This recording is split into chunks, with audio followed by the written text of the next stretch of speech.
ફરી એકવાર આંકડાઓ વધતા જોવા મળી રહ્યા છે। 150 પર ભારતીય જનતા પાર્ટી અને 116 પર, એટલે કે જે જૂના આંકડાઓ હતા કિશન, ત્યાં ફરી એકવાર આંકડાઓ જે છે તે આવીને અટકી ચૂક્યા છે। 150 પર ભારતીય જનતા પાર્ટી અને 116 પર ટીએમસી એટલે કે મમતા બેનર્જીની જે પાર્ટી છે તે અત્યારે જોવા મળી રહી છે।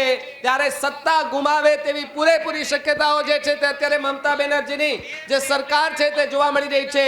151, જી હા, 151 નો આંકડો જે છે તે અત્યારે ભારતીય જનતા પાર્ટીનો આંકડો જે છે તે પાર કરતી જોવા મળી રહી છે। 116 સુધી ટીએમસી જે છે તે અત્યારે જોવા મળી રહી છે। બિલકુલ, પણ અત્યારનું આ ઘડીનું આ ક્ષણનું સૌથી મોટું અપડેટ એ છે કે ભારતીય જનતા પક્ષની બેઠકો લગાતાર વધી રહી છે અને હવે આંકડો 150 ને પાર થઈ ગયો છે અને તૃણમૂલ કોંગ્રેસની બેઠકો ઘટીને 112 થઈ ગઈ છે। લીડ છે, આ અંતિમ પરિણામ નથી, પણ અંતિમ પરિણામના પહેલા જે ટગ વોર ચાલી રહી છે એમાં ફરી એકવાર કિશન અંતર હવે 35 બેઠકોનું થઈ ગયું છે। તૃણમૂલ કોંગ્રેસના હાથમાંથી સત્તા સરકી રહી છે એવું આંકડા કહી રહ્યા છે। બિલકુલ, તો પશ્ચિમ બંગાળની પાનીહાની બેઠક પર ભારતીય જનતા પાર્ટીના નેતા આગળ ચાલી રહ્યા છે। તમામ જગ્યાએ આરજી કર પીડિતાની માતા પોતે આગળ ચાલી રહ્યા છે। તમામ જગ્યાએ ભારતીય જનતા પાર્ટીના રત્ના દેવનાથ આગળ ચાલી રહ્યા છે। આરજી કર પીડિતાની માતા આગળ ચાલી રહ્યા છે। તમામ જગ્યાએ 152 નો જાદુઈ આંકડો ક્રોસ કરી ગયા છે। આપણા સોર્સે જે પશ્ચિમ બંગાળથી કહ્યું હતું લગભગ 15 મિનિટ પહેલા જ્યારે આપણે આંકડા બતાવ્યા હતા, એ આંકડા હવે ફલિત થઈ રહ્યા છે। તમામ રાષ્ટ્રીય સમાચાર માધ્યમો એ આંકડા દર્શાવી રહી છે, એટલે કે ભાજપ 150 ક્રોસ કરી ગયો છે।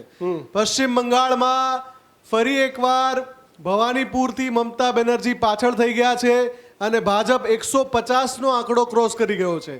તૃણમૂલ કોંગ્રેસની બેઠકો લગાતાર વધઘટ થઈ રહી છે, પણ હવે બંને વચ્ચેનું અંતર 30 બેઠકોનું થઈ ગયું છે। થોડી વાર પહેલા 7 બેઠકોનું અંતર હતું કિશન। કેટલી ઝડપથી પશ્ચિમ બંગાળના આંકડા બદલાઈ રહ્યા છે એ આપણે જ્યારે ઈવીએમ ખુલે છે એના ઉપર નજર કરીએ તો ખબર પડે છે કે પશ્ચિમ બંગાળમાં લગાતાર આંકડા બદલાઈ રહ્યા છે, ક્યાંય ન જતા, કેમ કે અંતિમ પરિણામમાં હજુ મોટો ટ્વિસ્ટ આવી શકે છે। હજુ ઘણા બધા રાઉન્ડ, જી હા, પશ્ચિમ બંગાળમાં હજુ ઘણા બધા રાઉન્ડ બાકી છે અને એ રાઉન્ડમાં ઈવીએમ ખુલશે ત્યારે શું થશે એ બિલકુલ, તો ફરી 147 બેઠક પર 147, 148, 119, 121 આંકડાઓ મુફદ્દલ 4-5 આગળ થાય છે, પણ ભાજપ 140, 145 નો જાદુઈ આંકડો છોડતો નથી। 272 બેઠકો પર ગણતરીઓ પૂર્ણ થઈ છે।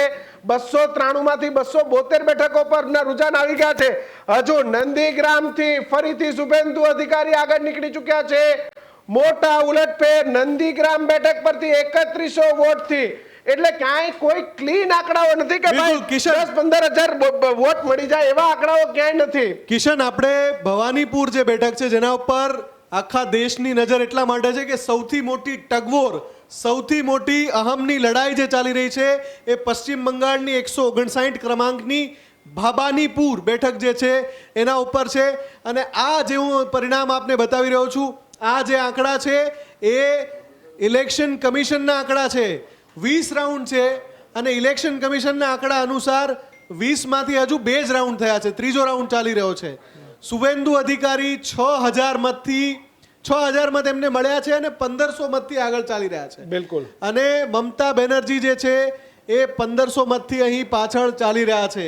બાકીના તમામ જે ઉમેદવારો છે એમને 3 આંકડામાં મત મળ્યા છે, એનાથી વધારે કોઈને મત મળ્યા નથી। ઘણા બધા નામ છે ભવાનીપુર બેઠક પર, પણ શુભેન્દુ અધિકારી અહીંયા લીડ કરી રહ્યા છે। આ ઇલેક્શન કમિશનનો સીધો ડેટા અમે આપને બતાવી રહ્યા છીએ કે ઇલેક્શન કમિશનની સાઇટ પ્રમાણે શુભેન્દુ અધિકારી સત્તાવાર રીતે અહીંયા આગળ ચાલી રહ્યા છે 1558 મતથી।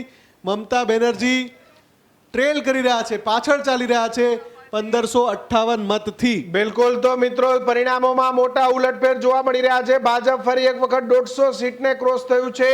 272 બેઠકોના જે રુઝાન છે આવી ગયા છે। લેફ્ટ માત્ર 1 બેઠક પર સમેટાઈ જાય તો નવાય નહીં। ભાજપ 147 બેઠક, ખૂબ મોટા સમાચાર એક બાદ એક આવી રહ્યા છે। હજુ સુધી તમે અમારી ચેનલને સબસ્ક્રાઇબ નથી કરી તો અત્યારે જ ન્યૂઝરૂમ ગુજરાતને સબસ્ક્રાઇબ કરો, ફેસબુક અને ઇન્સ્ટાગ્રામ પર ફોલો કરો।